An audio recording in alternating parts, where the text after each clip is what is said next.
የ2015-16 የምርት ዘመንን ውጤታማ ለማድረግ የሚያስችል የቅድመ ዝግጅት ስራዎች እየተከናወኑ መሆኑን የአማራ ክልል ግብርና ቢሮ ገለጸ።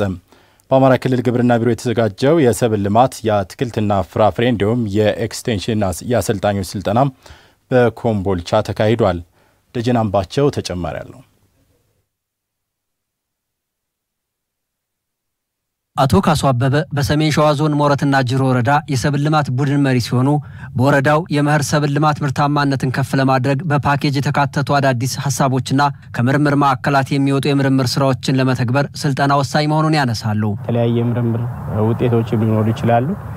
ያንንም ይዘን አዳዲስ ባለሙያዎች ይሄን እድል አግኝተው የማያውቁ አሁን ከዚህ በፊትም ስልጠና ሊሳተፉ የማያውቁ ባለሙያዎች ጭምር ነው አሁን እዚህ ይዘን የመጣ ነውና ይሄንን እድል ያላገኙ ባለሙያዎች ሊኖሩ ይችላሉ። ከዛ በተጨማሪ አዳዲስ ነገሮችም በዘንድሮ ዓመት የሚወጡ ነገሮች ይኖራሉና ይሄንን እድል ማግኘታችን በጣም ጥሩ ነው ብዬ አስባለሁ። በደቡብ ወሎ ዞን ግብርና መምሪያ የአፈር ለምነት ባለሙያ አቶ ኢማማሊ በበኩላቸው በዞኑ የተለያዩ ወረዳዎች የአፈር ለምነት ችግር እንዳለባቸው ጠቅሰዋል። ችግሩን ለመፍታትም ስራዎች መሰራታቸውን ይገልጻሉ። አሁን ለቀጣይ ለ2015-16 ምርት ዘመን በሰፊው አቅደን እየተንቀሳቀስን ነው። አሁንም ቢሆን ያንን አሲዳማነት የአፈር ለምነቱን ያጣውን አካባቢ ለማከም ቨርሚ ኮምፖስት ወደ 10,000 ኩንታል የሚሆን አቅደን አሁን ወደ 8,000 አካባቢ አዘጋጅተናል። ለቀጣይ እንግዲህ ከዚህ ስልጠና ጋር እግረ መንገዱን ያሉትን ወረዳዎች በስፋት ግንዛቤ ያስጨብጠን ወደ ስራ ለማስገባት ጥረት እየተደረገ ነው። የአማራ ክልል ግብርና ቢሮ የሰብል ልማት ዳይሬክተሮች ዳይሬክተር አቶ አግደው ሞላ ባለፈው ዓመት በተደረገው የተሟላ ዝግጅት ከ4.8 ሚሊዮን ሄክታር መሬት 140 ሚሊዮን ኩንታል ምርት መገኘቱን ገልጸዋል። በ2015-2016 የምርት ዘመንም 5 ሚሊዮን ሄክታር መሬት ላይ 150 ሚሊዮን ኩንታል ምርት ይጠበቃል ብለዋል። በስልጠና ሂደቱም አዳዲስ አሰራሮች ይተገበራሉ ነው ያሉት። ካሁን በፊት ወደ 12 ኮሞዲቲ ሰብል ነው የነበረን ከምን በታተነው ሰብሰብ አድርገን ውጤት ለማምጣት በሚችሉ የኮሞዲቲ ሰብሎች ላይ እንስራ ብለን 10 ኮሞዲቲዎችን ይዘናል። በዚህ ዓመት ወደ 1,978,000 ሄክታር በላይ በኮሞዲቲ አቀደናል። ስለዚህ እሱ ላይ ስራ ይሰራል፣ ስልጠና ይሰጣል በእነዛ ኮሞዲቲዎች።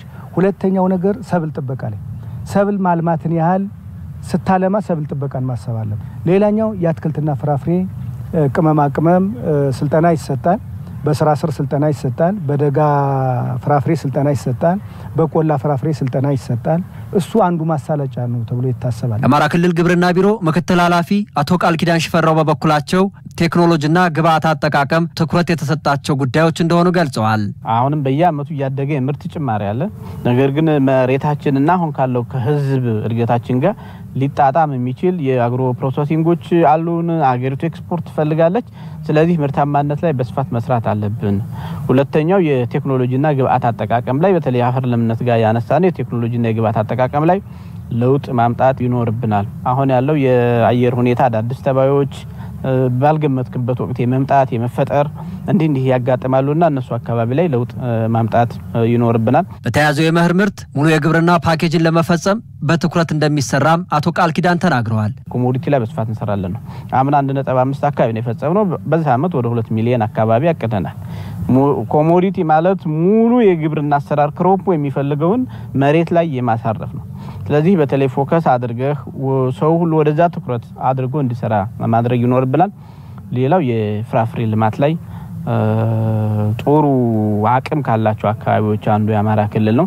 በአቅሙ ልክ ሌሎቹ ላይ እየተረባረብን ነው። ፍራፍሬ ላይ ደግሞ በሚገባው አይደለም ብለን አይተን ፍራፍሬ ልማት ላይ ግን ትንሽ ወጣ ብለን በዚህ ዓመት እንሰራዋለን ብለን የያዝነው ስራ ነው። በየጊዜው ዋጋ የመጨመር በብዙ የማምረት እንዲህ አይነት ጋፖች ስላሉበት እሱን ጭምር አስተካክለን እንሄዳለን። የምስራቅ አማራ ዞኖች ከተማ መስተዳደሮችና ወረዳዎች ሙያተኞች ተሳታፊዎች ናቸው።